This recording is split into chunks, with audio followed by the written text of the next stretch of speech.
Hello and welcome to another gameplay review on the Virkayu gameplay channel, and in this one I'm proud to present Bel'Veth live gameplay. That's right, and that took me a long time to introduce because I put too much ice in my post-workout amino acid shake. Therefore, a lot of guttural growls. But Bel'Veth, there's a lot of guttural disagreement over her viability. Good, bad, low elo, high elo. I'm here to tell you, straight up for a fact, that most of you are overreacting and need to chill the hell out. Now, instead of hell, replace it with a more demonetizable word. Her builds are still being refined, and I have my own tech that I'm trying with Hybrid Fighter. Charisma is having great success. He's going to release a video on her as well. You want to know why? Because he's not building a glass cannon. You cannot afford to go too squishy, in my opinion. But let's see how this game plays out, because as you'll notice from the runes on your screen, I'm going to put up the default runes that a lot of people are running, plus the runes from this game, which include Bloodline. If you go Q max into E max into W finally, the lifesteal component with 100% scaling on that E is absolutely huge. So Bloodline is an interesting concept, as well as using Ghost to stick to targets to even add more to the mobility of your Q reset. Now for the first clears, people are struggling, people have debates about she's slow.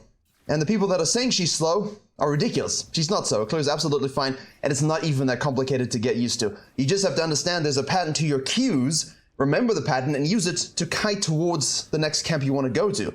At the same time, where did this nonsense and bullshit come from that if you don't full clear like a Karthus and Diana, that you're slow at clearing? No, that's the peak of the mountain. Those champions have been at the top, you know? 254 is not the metric by which we all measure clears in terms of champions. If you don't do 254, it's not that you're slow. It's just that Karthus is an animal and an absolute freak of nature. Bel'Veth's clear does have some kinks into it, and that's not a pun, and I might say that a few times, although I'm sure there's a lot of people taking that seriously and going to different subreddits. But, you know, focusing on the jungling, you're still looking at something that can 306, you know? You can still 5 camp and adapt your clears. Don't always default to full clears, especially on Bel'Veth. You see a gank here? Do something about it. You can have a great level 3 gank. Yes, it's nice to have sort of an absolute full clear going, but at the same time, if you need to do and you skip the Krugs and look to do something before, you can, okay? Now, most importantly, if you're gonna start on the blue, go Grump and down, go E second. The single target is significantly better. If you're gonna do red, Krugs, Raptors, or even red into Raptors and up, then your W second is obviously the way to go, as you can see here. We're against the Gwen, also Ghost. Now, she's significantly faster. Put it side by side, excuse me, there we go. You know, you can see even after the nerfs and so on, which didn't really affect that so much, or the first round of nerfs did, you can see that she's still much faster than Bel'Veth. But in this situation, this is a very slow and not optimized clear. And I will link 2 videos beneath that you can go and watch to learn how to do an optimized clear, okay? Proper canceling mechanics, proper Q usage, putting yourself in a good position, nice disengage with the W there, using the smite to secure it. I am not a fan, never have been a fan, of doing Krugs, skipping the Gromp, and then doing the top crab. I think that is, you might as well skip the Krugs, do the Gromp, have the juice, get into the river, and now look to gank this, now look to counter gank this, especially here, you see? And then you can float on down double crab, gank bot lane if available, and then loop back around to tier 1 Krugs, and then do a second full clear afterwards, which you can do, okay? So that's a better concept in terms of the early first clears. Hopefully that makes sense to you. But in terms of the mechanics of the clears, I will link 2 videos, Phalaris, my friend Phalaris, as well as another one that you can use to copy and practice and get away with in your games. But despite the fact that people are announcing to the world that, hey, she's slow at clearing, I mean, yes, these are slow. All the games and all the live games you see, you're going to see slow clears every single time. And that's fine, because you're going to have to practice it. It doesn't mean you can't play it. It doesn't mean you can't adapt and have a good game. It doesn't mean you can't just 5 camp, gank top lane early, and then get the 315 crab, and then go mid and try and double scuttle. There's a lot of ways to get around having a less optimal clear, and let's be honest. Most of you don't clear properly on any of the champions you play. So why is Bel'Veth's clear such an annoyance to you? Why, you know, do you play Viego if he can't clear as fast as a Karthus 6 camp? You just 5 camp and do different things, don't you? So those strategies are what you have to think about, okay? Until we perfect the clears. Now, in terms of skirmish ability, she is solide. Pas très bon, you know, not too strong, but definitely solid. And the thing is, the gankings, right? Here we go with the Ghost activation. The W knockup is absolutely beautiful. And then, of course, with the Q mobility, it's nice and you can suck them to finish. Good example there. I personally have played against a Heimerdinger with a Vlad as my mid laner and killed the Heimer with none of us dying. I mean, if that's not a great gank, I don't know what is. I've had double kills bot lane, first rotation. There's a lot of great things you can do as Bel'Veth early, and she's significantly stronger than you'd think. Now, here, look at the E. See that lifesteal? Really, really strong. Look at it go. Look at it. We're still going. We're using the mobility to dodge spells, to survive with the E, the 70% damage reduction plus the lifesteal. Triumph proc, thank you so much. That right there, does that look like a champion that's weak? Did her team play around her? Yes. You know? But it's not like she just sat there, flopped over and folded like, you know, origami and died. She was actually useful, absorbed a lot of the focus, used her Q to reposition herself. So it's not just a damaging spell, and that's huge. That was really, really good. A great example of what, less optimal clear, obviously, but how you can still get an early gank with your knockup, and then how you can use your Q and E substantially in those river skirmishes. I have a lot of footage on my main channel. In a lot of the videos, I'm putting some intro footage of Bel'Veth. I have a full ability guide. So if you guys, I'm not ability guide, but description. So if you are interested, you know, in a full rundown of the scalings and what these abilities can do, I will link my personal champion spotlight below. It's about 12 to 15 minutes of good information about what this champion does. But we're going to focus a bit more on the gameplay, but I'll throw in some things as you need. Now, the reason why I like hybrid is because you have a lot of AP scaling on your 125 on your W, plus it's magic damage, and the damage from your ultimate. Thank you for setting that up for us, Yorick. Thank you very much. That's good because Alice was, you know, insulting Bel'Veth by saying she's Yorick, and here they are, dominating in the high elo arena. So that's nice. R here is where it gets really interesting. You see, this is a lot of stuff that you can read, but essentially I'll break it down on the main channel. It just makes you a bigger, stronger version of yourself. You want to be the true form as much as possible, but the damage, all right, that you get when you pick up a coral from a dead target is AP scaling. So that true damage goes really nicely up, but the problem is if you're not actually staying in true form and getting those kills and those resets in terms of extending its duration, you're gonna have an issue, and basically half of your spells that scale with AP are useless, you know, especially in base form if the enemy team's playing safer and you're a bit behind. Now, let's talk generally about builds as we go forward here. We're going straight for the dragon. We've got a Yuumi Kai'Sa bot lane. I'm not sure I'm a fan of this particular play. Let's have a look at how we do. We do have Noon Quiver repositioned. Ari again, we reposition once more. Gwen ult comes through. We get chunked by Ari. Disgusting champion, honestly, plus the Yuumi. Strong enemy team come to play against. Enemy team's a bit disengaged here, but the Yuumi is on the Gwen. We're gonna go forth. We are not able. Oh, the sucky suck from the E there was very nice. Almost got the steal. So if you get the steal there, you can activate your ultimate on the coral and she will become a true form. And then you can go through the wall and catch up with people. And it becomes quite fascinating and really fun to use. But hopefully you're seeing here that she's not quite as anemic early game as others would have you believe, especially against, say, Gwen. 103, this is, in my experience, nice repositioning into the W. That's what you're gonna do a lot of.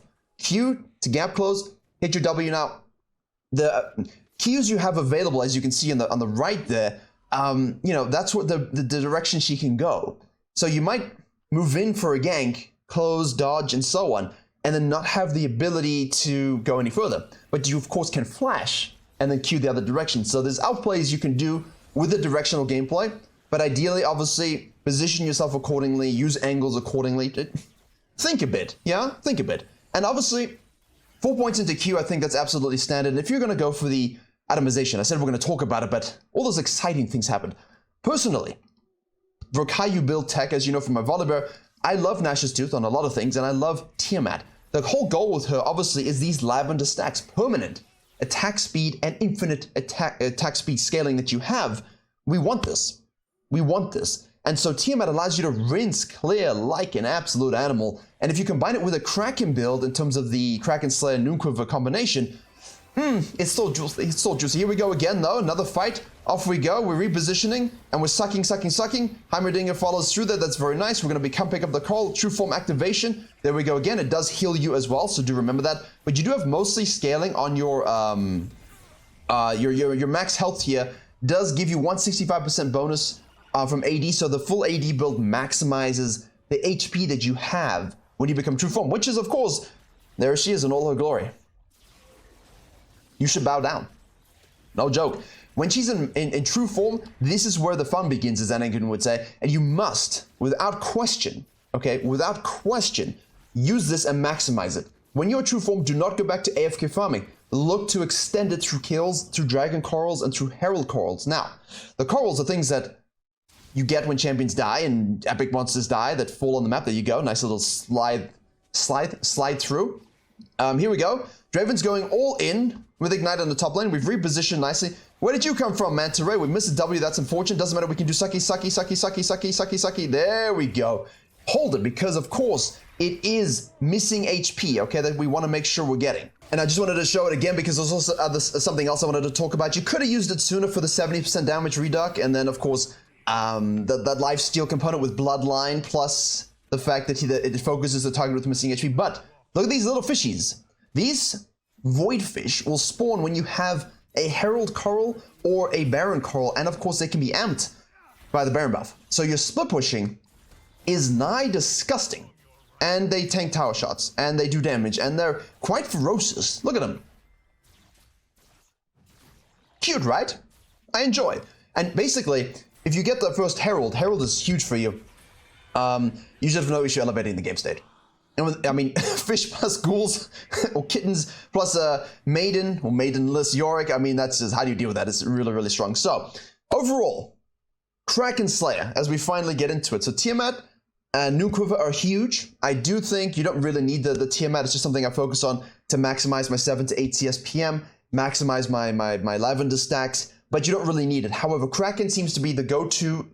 And now here, we scale with lifesteal. We scale with attack speed on a lot of our kit, okay? Cooldown directly scaling with attack speed on your Q, for example. So, Blade of the Ruined King, there we go. I was gonna try and surprise you with it, but it's pretty damn obvious. Blade of the Ruined King is huge. However, if you're gonna go into the Tiamat build like I'm suggesting, Ravenous Hydra Blade is kind of expensive. So I'm playing around with different combinations, but definitely those two are good. But the Death's Dance and the Wit's End, I think, are so useful because you need survivability. I do not think Glass Cannon with your Rage Blades and things like this are going to be super, super juiced. I honestly believe you're gonna build it more like Viego. You're gonna focus more on attack speed stuff, a little bit of a Yi Viego hybrid, if you will. There are some Rage Blade combinations with tank atomization, but I'm not a huge fan. Now, my personal build is to go Trinity Force with Hydra, and of course, I'm playing with the Blade of the Ruined King there, but I do like the Nashes too. So you lack a little bit of the lifesteal on your E, which means I max a W because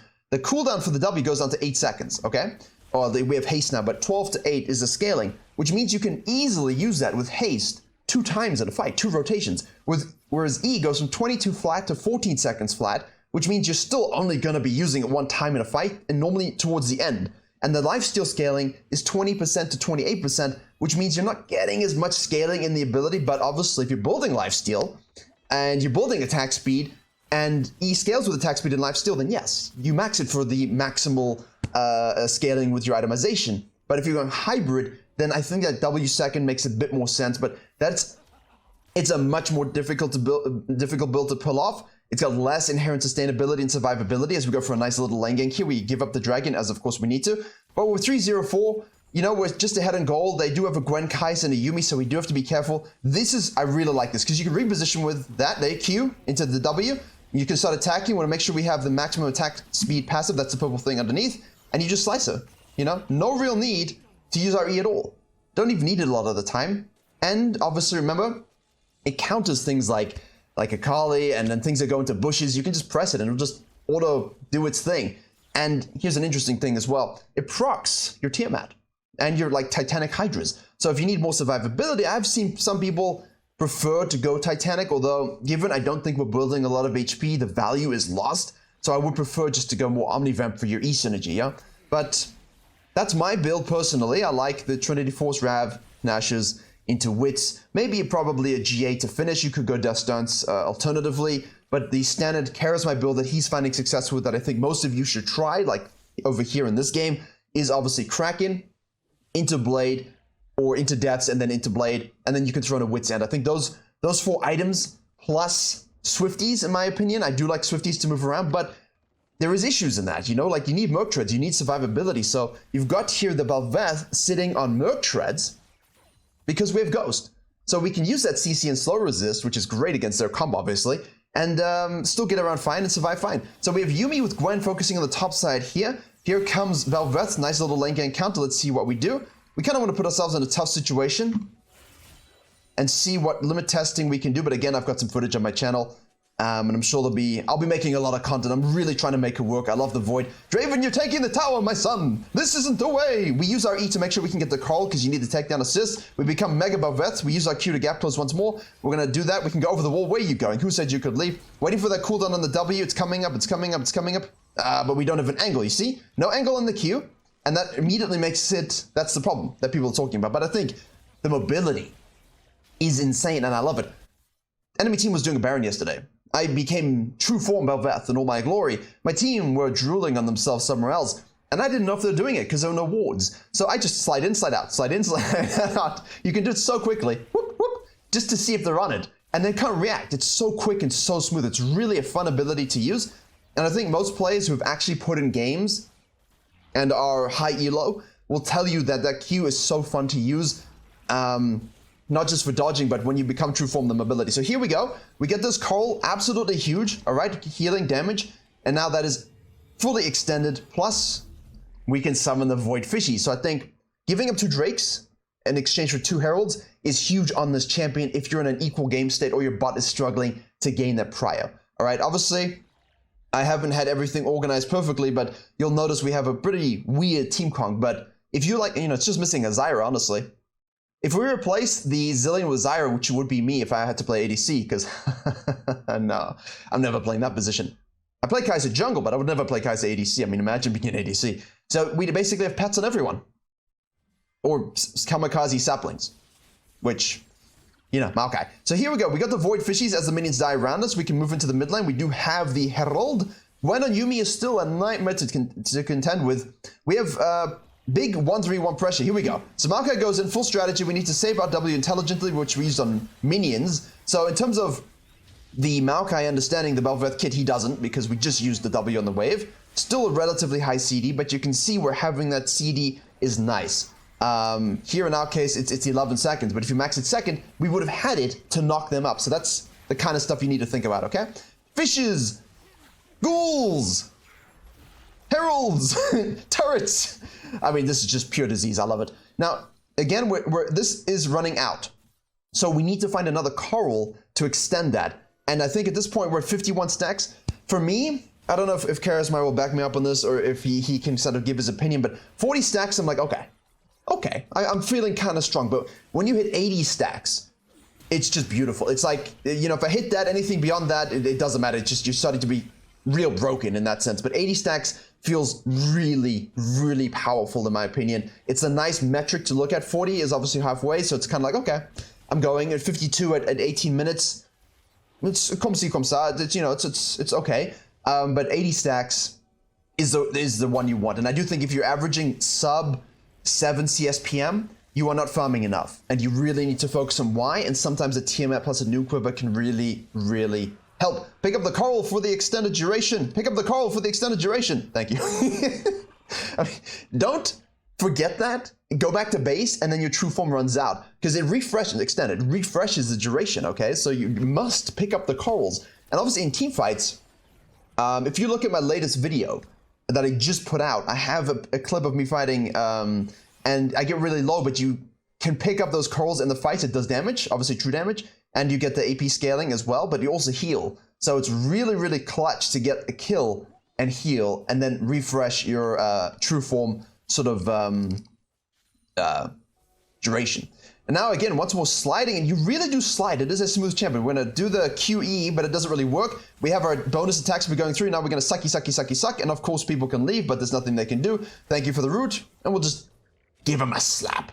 And then we once more refresh our duration. So if you're good at skill shots, like say a Ras player, and you like sustain, and you like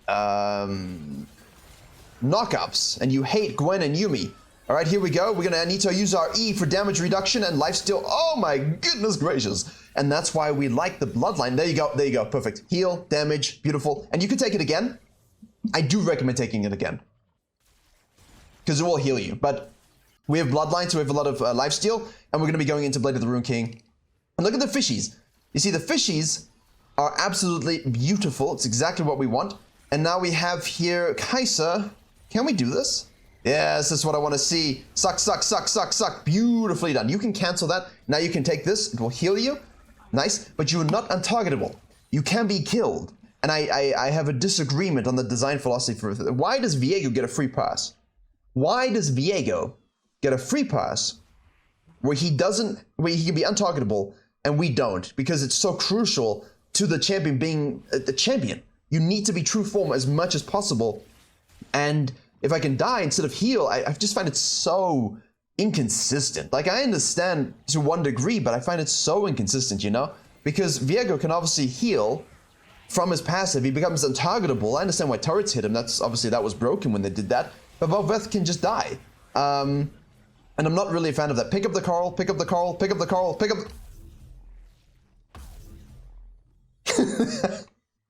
No! So, hopefully, I need someone right now. Here we go. You ready for it? Depression. Depression. There we go. Did we DC? Can we come back? There we go. No, we just AFK for a little bit. Waiting for some cash monies. So this is the depression moment. Now, she is obviously glorious as she attempts to be a human being, but man, don't forget the coral. I need someone to change their IGN to pick up the coral and be a Bel'Veth one trick. Someone snap that up on your chosen server. That is so annoying to watch. All right, we do want the Blade of the Rune King, and we're gonna go Wits End secondary. Actually, you could. She does go, I think, Death Stones last, but I do recommend obviously throwing in the Death Stones before the Wits if they have less magic damage. But the Gwen, the Ari, the Yuumi, the Kaisa passive, I think that's huge. I mean, when you're snowballing, where it's 73 and you get that attack speed, that's really what it is. Any Pure Onage enjoys. Are any of you old enough to have watched Pure Onage and had that get you through the dark ages of the mid 2000s? Anyone? Where he kind of goes Vasok for his vasectomy game. But maybe that's not for the younger generation, but hopefully most of you can go back and watch Pure Onage. It is a I mean, the computer and PC gaming world that you know, all the memes and certain ways of speaking and words we use were popularized by Pure Onage. So go watch Pure Onage, and then of course you will understand the Vasok animation as you get to the second season. Anyway, but true form activated. Here we go. I would like that crawl. Thank you so much. Yeet into that. Absorb. Puff your chest out and go and Manta Ray Thanos. Here we go. Here we go. Watch this. Here comes Gwen. All right. Reposition, of course. W knockup. Reposition again. Suck with your E. And now hopefully we have some ability left as well. We should use our Red Smite. Good Zhonya's. And sometimes when you're building super squishy, like that was with Blade plus Wits, okay? And I like that combination hugely with the Death Stones. The resistances are necessary.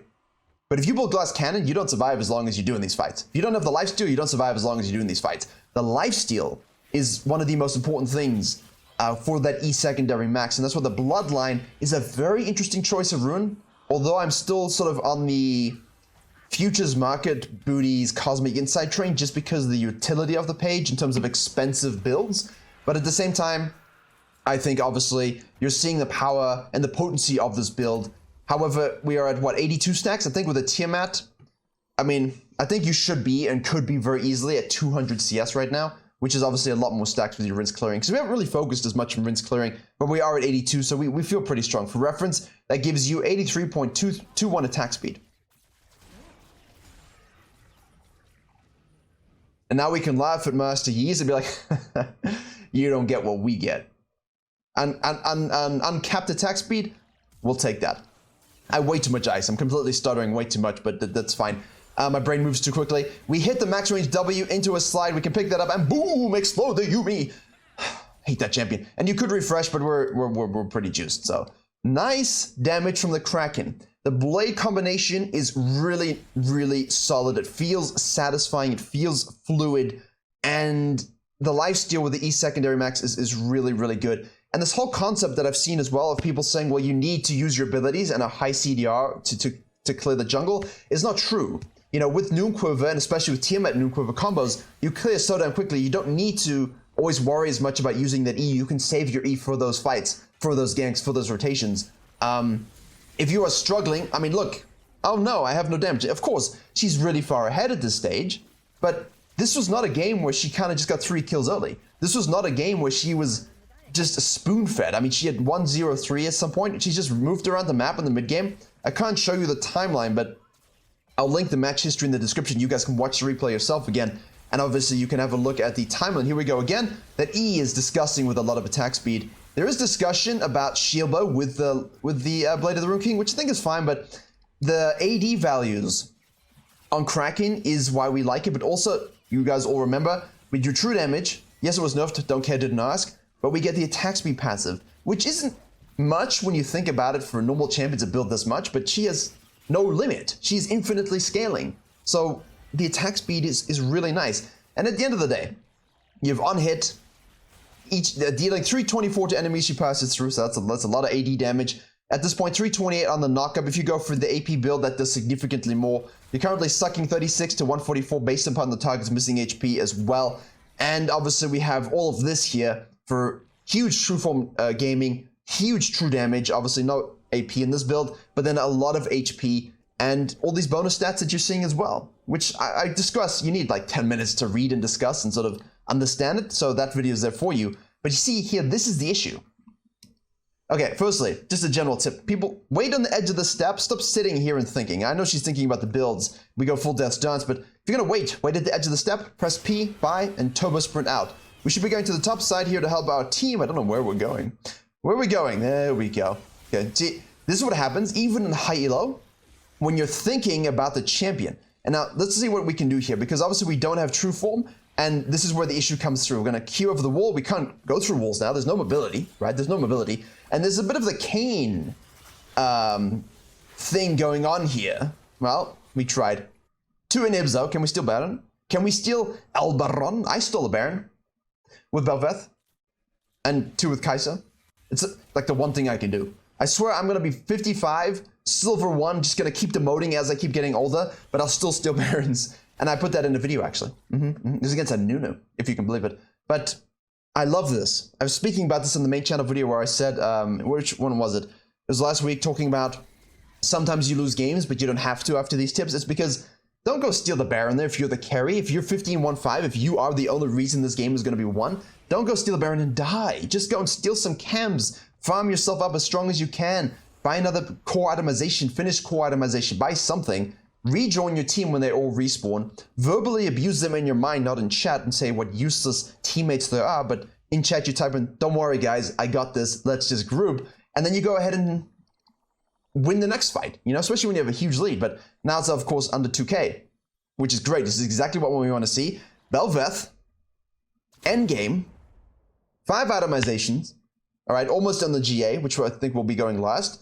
Can go Zhonya's too, by the way. If you're against something that you would need stasis more often, you can go Zhonya's. I wouldn't be too concerned about forcing GA. The AD is nice if you're going full AD, but because you have such great AP scalings, if you do need a Zhonya's versus your Zeds and your Talons and your Pikes, then you can do that. But this is what we want. Base form, Giga Fed, Bel'Veth. How can we carry this game? They just got Baron. So we're gonna go ahead and secure this. Really, really important that we get it. Bad smite, but we become true form, and now let's go. Right, this is the 4 item spike I think most of you should be looking to get to if you're gonna go full AD. There we go, Q mobility to dodge, double knockup with that. Pressing E, look at the attack speed, repositioning once more with the Q. Obviously we're a little bit in stasis here, we're gonna pick that up, true damage, knock her out, refresh our true form, Q over the wall, into the Ari, she ults our W, doesn't really matter. Chum misses, but doesn't matter, she flashes, we're chasing, movement speed, thank you, Ghost. Does that look like a shit champion? No. No, if you spam Control 3 when she's in true form, you can like summon Lavender Mist and it almost makes entire circumference around her lavender. See, I spam champions when I make guides. I know what I'm talking about. There we go, nice reposition. I can see why people like Charisma and K-Mains enjoy it, because the whole Q into W thing, you know, the knockup, the AoE, it's very Rusty Boy, but also a lot of the Shadow Assassin Kane. I think she's not being used correctly. I think even though this clear wasn't the best, this was a great example of not getting spoon-fed, but still being super, super strong. So I hope you enjoyed and learned something. I will make a lot more content as we refine the builds and the tech. I still think there are a few steps we can take, but this was a great way to show you a slightly different rune set that you're probably seeing. You know, not having flash is quite interesting actually, so I would try out the ghosts. That's a core 4 item build I think you should all try. If you're interested in my build, you can do the Triforce, Tiamat first, Triforce into your sort of Rav Hydra Nash's Tooth into Wit's End. but that is obviously way different and definitely not as good overall as an E secondary max. You can see the power that he has with lifesteal. But yeah, hopefully you enjoyed it. And that's something, please let me know what you think of Bel'Veth and how you're enjoying her. Main channel video just got released. I'm tired now from a long week. My throat hurts. I'm gonna go and drink some whiskey and relax. Thank you very much for watching. As always, I'll see you all in the next tutorial.